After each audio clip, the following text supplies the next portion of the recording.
வணக்கம் children, this is Malati. நாம் இன்னைக்கு exercise 2.6ல 7th sum பார்க்க போறோம். Find the sum of all natural numbers between 602 and 902 which are not divisible by 4. அதாவது 602க்கும் 902க்கும் இடையே உள்ள நாலால் வகுபடாத இயல் எண்களின் கூடுதல் காண்க அப்படின்னு இருக்காங்க. அதாவது ஒரு 602 ல இருந்து 902 வரைக்கும் இடையில இருக்கக்கூடிய நாலால் வகுபடாத எண்களின் கூடுதல் இருக்காங்க. சும்மா நம்ம ஒரு நம்பரை எடுத்துக்கோம் 1 2 3 அப்படின்னா இந்த 4 மட்டும் தான் நாலால் வகுபடும். அதுக்கப்புறம் 5 6 7 8னா இது மட்டும் தான். அப்ப நாலால் வகுபடாத எண்கள்னா இந்த மூணையும் கூட்டணும், அப்புறம் இதை இடையில விட்டு இந்த மூணையும் கூட்டணும். அந்த மாதிரி நம்ம இந்த 602க்கும் 902க்கும் இடையில இருக்கிறது செய்யணும்னு இருக்காங்க. இந்த மாதிரி 3 நம்பர்ஸ் கூட்டிட்டு ஒன்றை விட்டு மறுபடியும் 3 நம்பர்ஸ் கூட்டிட்டு மறுபடியும் ஒன்றை விட்டுங்கிற மாதிரியான ப்ராசஸ் நமக்கு எந்த ஃபார்முலாவிலும் இல்லை.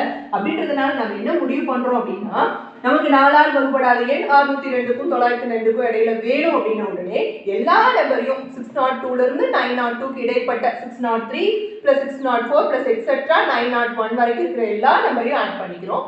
அதுல இருந்து என்ன பண்றோம், நாலால டிவிசிபிள் ஆகிற நம்பரை மட்டும் கழிச்சிடுறோம். அப்படின்னா மீதி எல்லாம் என்ன ஆகும், நாலால் வகுபடாத எண்களா இருக்குங்களா, அதை தான் நம்ம பிளான் பண்ணிட்டு அதுக்காக எழுதிக்கிறோம். Sum of numbers between 602 and 902 which is not divisible by 4. அதுக்கு என்ன பண்றோம், sum of all numbers between 602 and 902 minus sum of all numbers between 602 and 902 which is divisible by 4 அப்படிங்கறத நாம எழுதிறோம். அதுவே தமிழ்ல எழுதுறது அப்படின்னா 602க்கும் 902க்கும் இடைப்பட்ட நாலால் வகுபடாத எண்களின் கூடுதல் எப்படி இருக்கணும், 602 902க்கும் இடைப்பட்ட எல்லா எண்களின் கூடுதல் மைனஸ் 602க்கும் 902க்கும் இடைப்பட்ட நாலால் வகுபடும் எண்களின் கூடுதலை கழிச்சுட்டா நமக்கு ஆன்சர் கிடைக்கும். இதை நம்ம SN வச்சுக்கிறோம், இது SN1னும் இது SN2னும் கொஞ்சம் டிஃபரன்ஷியேட் பண்ணணுங்கிறதுக்காக அப்படி ஏன்னா தனித்தனியா கண்டுபிடிச்சு போட போறோம். ஃபர்ஸ்ட் பாருங்க SN1 கண்டுபிடிக்க போறோம். அப்படின்னா இதுல என்னன்னா எல்லா நம்பரும் இது 602க்கும் 902க்கும் இடைப்பட்ட எல்லா நம்பரையும் கூட்ட போறோம். அப்படின்னா 603 plus 604 plus etc நமக்கு 901 வரைக்கும் எல்லாத்தையும் ஆட் பண்ண போறோம். அப்படிங்கிறதையும் மொத்தம் இதுல இருந்து இது வரைக்கும் எத்தனை உறுப்புகள் இருக்கு நமக்கு தெரியணும் இல்லையா, உடனே நம்ம n கண்டுபிடிக்கணும். அப்படி n கண்டுபிடிக்கணும்னா ஃபர்ஸ்ட் a எழுதிக்கிறோம். a is first 603. d என்னன்னா இதுல இருந்து இதை கழிச்சு என்ன வரும் 1, கடைசி உறுப்பு l is 901. சரிங்களா, இப்போ n கண்டுபிடிக்கணும். So n1 பாருங்க, இது ஃபர்ஸ்ட் சீரிஸ் இது செகண்ட் சீரிஸ், அதனால இது n1 கண்டுபிடிக்க போறோம். l minus a by d plus 1 அப்படின்னா l என்ன நமக்கு 901 minus 603 by 1 plus 1 கழிக்கிறோம். நமக்கு 8 கிடைக்கும். 1ல பாருங்க 901ல இருந்து 603 கழிக்க போறோம். ஸோ இங்கே கொடுத்தோம் 11ல 3 போச்சுன்னா 8 9 அப்படியே இங்கே 298 வருங்களா, 298 plus 1. ஸோ n1 என்ன கிடைக்குது அப்படின்னா 299 அப்படின்னு கிடைக்குது. உடனே SN1 கண்டுபிடிக்க போறோம். ஸோ SN1 என்ன ஃபார்முலா யூஸ் பண்ண போறோம்னா a இருக்கு l இருக்கு, அதனால n by 2 a plus l அப்படின்ற ஃபார்முலா யூஸ் பண்ண போறோம். ஸோ S299 என்ன அப்படின்னா 299 by 2 into a வந்து 603 plus 901 அப்படின்னு l. இப்போ நம்ம என்ன பண்ண போறோம் 299 by 2 இது என்ன கிடைக்குது அப்படின்னா பாருங்க ஆட் பண்ணா 4 0 15 அப்படின்னு கிடைக்குது. ஸோ S299 நமக்கு என்ன கிடைக்கும் அப்படின்னா அதை அடிக்கிறோம். பாருங்க 7 times 5 times அதுக்கப்புறம் 2 times, அப்போ 299 into 752 இது நம்ம இப்படியே வச்சுக்கோம். இதுக்கப்புறம் நம்ம சால்வ் பண்ண வேண்டியது இருக்கு, ஏன்னா இன்னொன்று இருக்கு சால்வ் பண்ண. அதனால SN2 கண்டுபிடிக்க போறோம். SN2 அப்படின்னா என்ன, நாலால் வகுபடக்கூடிய எண்களின் கூடுதல் இதை எடுத்துக்கிட்டோம். அப்ப இது என்னெல்லாம் வரும் அப்படின்னா நமக்கு பாருங்க 603க்கு அப்புறம் எதெல்லாம் 4ஆல டிவைட் ஆகும்னு பார்க்க போறோம். இதெல்லாம் தான் எது வரைக்கும்னா 901 வரைக்கும். அப்படிங்கும்போது இந்த லாஸ்ட் 2 டிஜிட் நாலால வகுப்படுது அப்படின்னா அந்த எண் முழுவதுமே நாலால் வகுப்படும் அர்த்தம். அப்படி பார்க்கும்போது இதுதான் ஃபர்ஸ்ட் நாலால் வகுப்படக்கூடியது.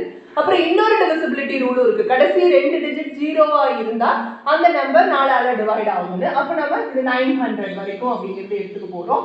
ஸோ இது என்ன அப்படின்னா 604 plus 608 plus etc plus 900 வரைக்கும் அது வரும். அது இதெல்லாம் தான் 4ஆல டிவைட் ஆகக்கூடிய நம்பர்.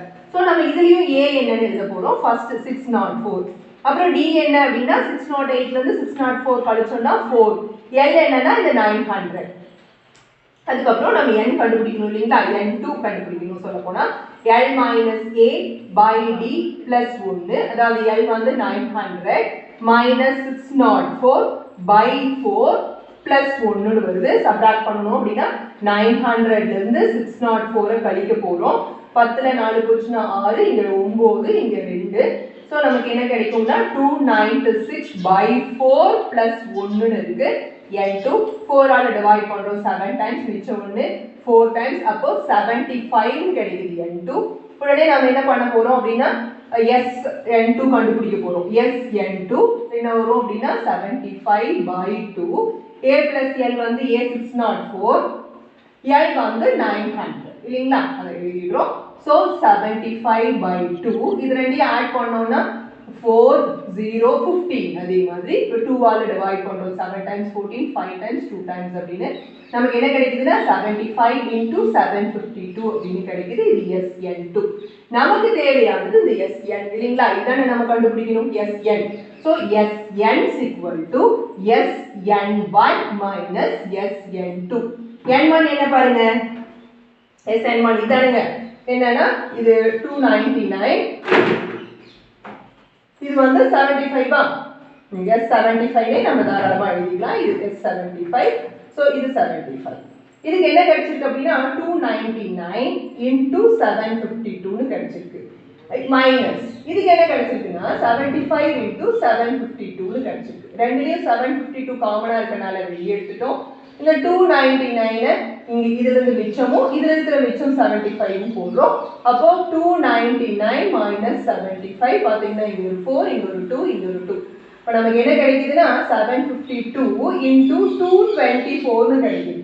சோ ரெண்டையும் மல்டிப்ளை பண்ணனும். 752 ஐயும் 224 ஐயும் பெருக்கணும். 4 2 8, பாருங்க 20, மிச்சம் 2, 28 30ங்களா, 2 ஆல 2 2s are 4, 5 times 10 மிச்சம் 1, அப்போ 15 வருங்களா. அதே மாதிரி 1504 போட்டோமா 8 4 4 8 6 1. So 1,68,448 னு கிடைக்குது நமக்கு தேவையான Sn. அதாவது 602 க்கும் 902 க்கும் இடைப்பட்ட 4 ஆல் வகுபடாத எண்களின் கூடுதல் 1,68,448 னு கிடைக்குது. 8th question, Raghu wished to buy a laptop.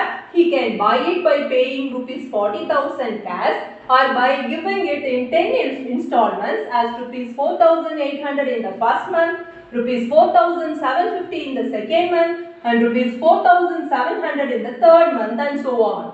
If he pays the money in this fashion, find the total amount paid in 10 installments. How much extra amount he has to pay? அதாவது ரகு ஒரு மடிக்கணினி வாங்க விரும்புகிறார். அவர் அதற்கான தொகையான ரூபாய் 40,000 உடனடியாக பணமாகவும் செலுத்தலாம் அல்லது 10 மாத தவணையாக முதல் தவணை ரூபாய் 4,800, இரண்டாம் தவணை ரூபாய் 4,750, மூன்றாம் தவணை ரூபாய் 4,700 என்ற அடிப்படையிலும் செலுத்தலாம். அவர் இந்த வகையில் பணம் செலுத்துகிறார் எனில் 10 மாத தவணைகளில் அவர் செலுத்திய மொத்த தொகை மாத தவணை அடிப்படையில் பணம் செலுத்தும் போது அவர் அசலை காட்டிலும் கூடுதலாக செலுத்திய தொகை ஆகியவற்றை காண்க. அப்படின்னா ரகு அப்படிங்கிறவர் ஒரு லேப்டாப் வாங்கலாம்னு முடிவு பண்றாரு. அதனுடைய விலை 40,000. நம்ம உடனே 40,000 கொடுத்தா அந்த லேப்டாப் வாங்கிட்டு வந்துடலாம். ஆனா கடைக்காரர் இன்னொரு ஆப்ஷன் சொல்றாரு, நீங்க வந்து கொஞ்சம் கொஞ்சமா அந்த இன்ஸ்டால்மெண்ட்ல கட்டுங்க. கட்டுங்கன்னா 10 மாசத்துல உங்களுக்கு இந்த லேப்டாப் ஆகும். நீங்க ஃபர்ஸ்ட் மாசம் 4,800 கொடுத்தா போதும். அடுத்த மாசம் ஒரு 50 ரூபாய் குறைச்சு 4,750 ரூபாய் கொடுங்க. அதுக்கப்புறம் ஒரு 50 ரூபாய் குறைச்சு 4,700 ரூபாய் கொடுங்க. இந்த மாதிரி நீங்க 10 தவணைகள்ல கொடுத்து இந்த லேப்டாப் வாங்கிக்கலாம் அப்படின்னு சொல்றாரு.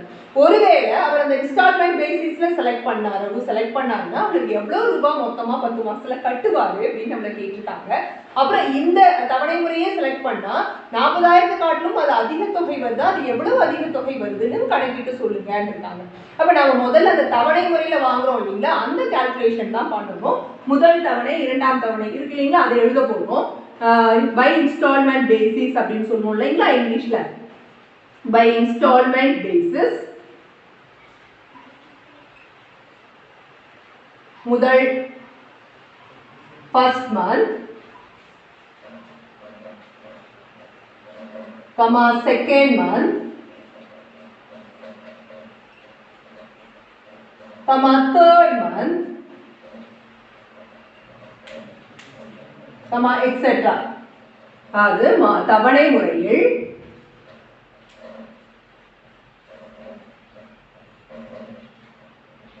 முதல், இரண்டாம், மூன்றாம்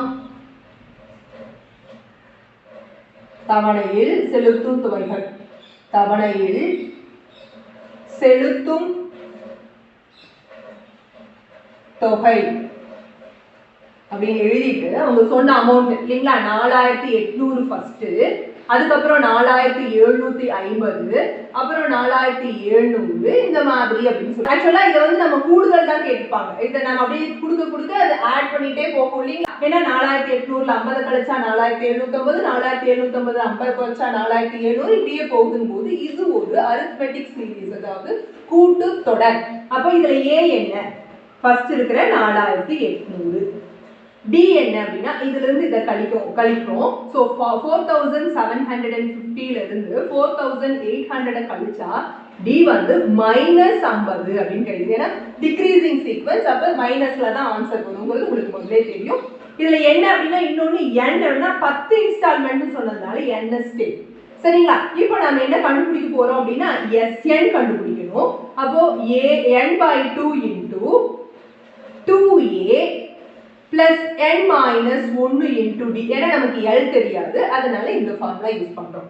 அப்ப S 10 தானே கண்டுபிடிக்கணும், 10 இன்ஸ்டால்மெண்ட், அதனால 10. ஸோ 10/2 into 2 into a வந்து 4800 plus 10 minus 1 9ங்களா, d வந்து -50.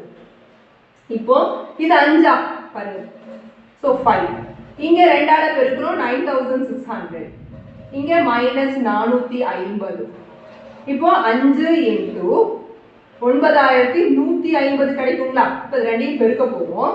ஸோ S10 10 தவணைகள்ல அவங்க செலுத்திய மொத்த தொகை 9150 into 5, 5 zeros are 5, 5 5s are 25, மிச்சம் 2, 5 5 7, 45. So 45750 amount paid in 10 installments. எவ்வளவுங்க, rupees 45,750 அப்படி இங்கிலீஷ்லயும் 10 தவணைகளில் செலுத்திய தொகை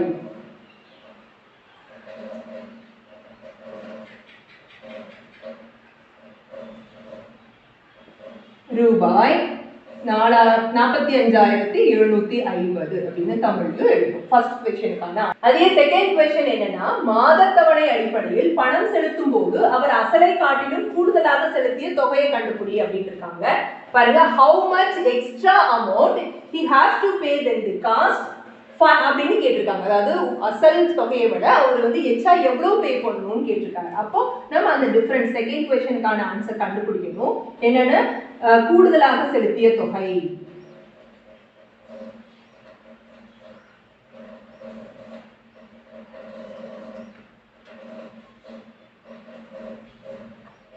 அது இங்கிலீஷ்ல எழுதணும் அப்படின்னா எக்ஸ்ட்ரா அமௌண்ட் பெய்டு. எப்படி தெரியுங்க எக்ஸ்ட்ரா அமௌண்ட் எப்படி பே பண்ணாங்க, இதுல இருந்து 40,000 கழிச்சா கிடைக்குமா. அப்போ 45,750 minus 40,000 நமக்கு எவ்வளவு கிடைக்குங்க, rupees 5,750 கிடைக்குது. சோ இவ்வளவு. Ninth question, a man repays a loan of rupees 65,000 by paying rupees 400 in the first month and then increasing the payment by rupees 300 every month. How long will it take for him to clear the loan? அதாவது ஒருவர் தான் பெற்ற ரூபாய் 65,000 கடனை திருப்பி செலுத்த முதல் மாதம் 400 செலுத்துகிறார். அதன் பிறகு ஒவ்வொரு மாதமும் முந்தைய மாதம் செலுத்தியதை விட ரூபாய் 300 கூடுதலாக செலுத்துகிறார் எனில் அவர் இந்த கடனை அடைக்க எவ்வளவு காலம் தேவைப்படும். என்ன क्वेश्चन, ஒருத்தர்கிட்ட 65,000 ரூபாய் கடன் வாங்கியிருக்காரு. அவர் கொஞ்சம் கொஞ்சமா நான் அதை திருப்பி கொடுக்குறேன் அப்படின்னு சொல்லிட்டாரு. ஃபர்ஸ்ட் மாசம் 400 ரூபாய் அவரால் கொடுக்க முடிஞ்சது 400 ரூபாய். அதுக்கப்புறம் அது கூட 300 ரூபாய் சேர்த்து அடுத்த மாசம் 700 ரூபாயா கொடுக்குறாரு, மறுபடியும் அது கூட 300 சேர்த்து 1000 ரூபாய் இந்த மாதிரி கொடுத்துட்டு வந்தாரு அப்படின்னு எத்தனை மாசத்துல அந்த 65,000 ரூபாய் கடனை அவரால் அடைக்க முடியுது அப்படின்னு கண்டுபிடிச்சு சொல்லுங்க அப்படின்னு இருக்காங்க. அதாவது நம்ம இதை புரிஞ்சுக்கிட்டு ஃபர்ஸ்ட் மாசம் 400 அதை எழுதிட்டோம், ரெண்டாவது மாசம் இதை விட 300 ரூபாய் அதிகம் அப்படிங்கும்போது இது கூட 300 கூட்டி 700, இதை விட அடுத்த மாசம் 300 போது அதை கூட்டி 1000, இந்த மாதிரி ஒரு முறையில போயிட்டு இருக்கு. அப்படின்னா எத்தனை நாட்கள்ல, அதாவது எத்தனை மாதங்கள்ல அவர் இந்த 65,000 ரூபாய் கடனை கட்டுவார்? அப்போ இதெல்லாம் கூட்டினா மொத்தம் 65,000 ரூபாய் வரணும் இல்லைங்களா? அதனால இதனுடைய கூடுதல் சமம் 65,000 நம்ம எழுதிட்டோம். இப்ப இது என்னன்னா பாருங்க, இதுல இருந்து 300 ரெகுலரா கூட்டிட்டு வராங்க அப்படிங்கும் போது உங்களுக்கு தெரிஞ்சு போச்சு இது ஒரு அரித்மெட்டிக் சீரிஸ், அதாவது ஒரு கூட்டுத்தொடர். அப்படிங்கும் போது நம்ம தாராளமா இதை ஏன்னு வச்சுப்போம். ஏ சமம் 400, அப்புறம் டி எவ்வளவு 300 கூட்டுறாங்க அவங்களே சொல்லிட்டாங்களா, அதனால டிஎஸ் 300, எல் தெரியாது, என் தான் நாம கண்டுபிடிக்கணும், எஸ்என் தெரியும், எஸ்என் இஸ் 65,000 அப்படின்னு.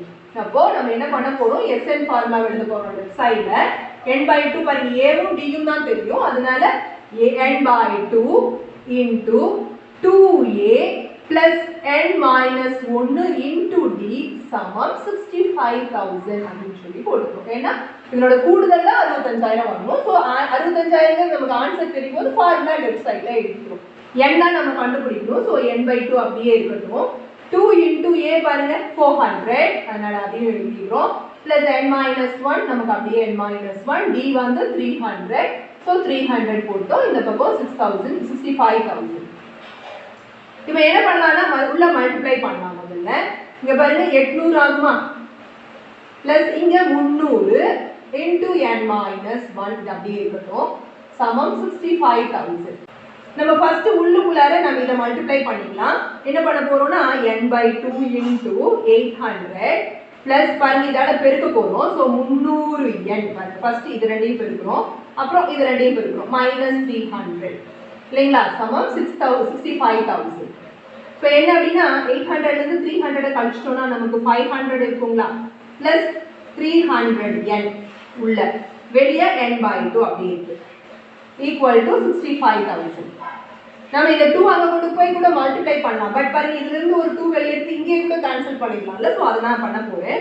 2 into n/2, இங்க இருந்து 2 வெளியே எடுக்கிறேன் அப்படின்னா இதுல மிச்சம் 250, இதுல மிச்சம் 150 n ஈக்குவல் டு 65,000. பாருங்க இந்த 2க்கு 2 போயிடுச்சு. இப்போ n உள்ள கொண்டு போய் மல்டிப்ளை பண்ணலாம். அப்படி பண்ணும்போது 250 n இல்லைங்களா, பிளஸ் 150 n ஸ்கொயர்னு வரும். இந்த n உள்ள கொண்டு போய் பண்ணும்போது n வந்துடும், n ஸ்கொயர் வந்துடும். இந்த பக்கம் 65,000 வரும். பாத்தீங்கன்னா எல்லாத்துக்குமே 10 ஆல் அடிக்கலாம் பாருங்க, அடிச்சிட்டோமா ஒவ்வொரு 0 அப்படியே ஸ்ட்ரெயிட்டா அடிச்சுக்கலாம். அதே மாதிரி 5ஆல வகுக்கலாம். நமக்கு என்ன வரும் அப்படின்னா 5n பிளஸ் 3n ஸ்கொயர். இங்க 5ஆல வகுத்தோம்னா ஒரு வாட்டி 3 வாட்டி, ஸோ 0 0 இல்லைங்களா.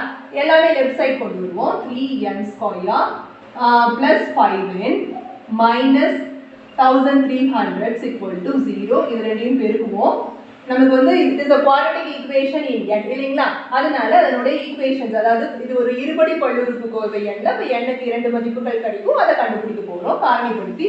ஸோ மைனஸ் 1300 into 3ங்களா, 3 zeros are 0 0 9 3, ஸோ 33,900 நம்ம டானா வகுத்தல் போட்டு அதனோட காரணிகள் கண்டுபிடிக்க போறோம். 39 0 0, 3ஆல ஒரு வாட்டி 3 வாட்டி 0 0, மறுபடியும் 13ஆல 100 டைம்ஸ், அப்புறம் 5ஆல 2 வாட்டி 10 0, மறுபடியும் 5 4 வாட்டி 2 2 வாட்டி. நமக்கு வந்து 5 வித்தியாசம் வரும் இல்லைங்களா, ஏன்னா மைனஸ் 3900க்கு காரணி கண்டுபிடிக்கணும், கழிச்சா பிளஸ் 5 கிடைக்கணும்.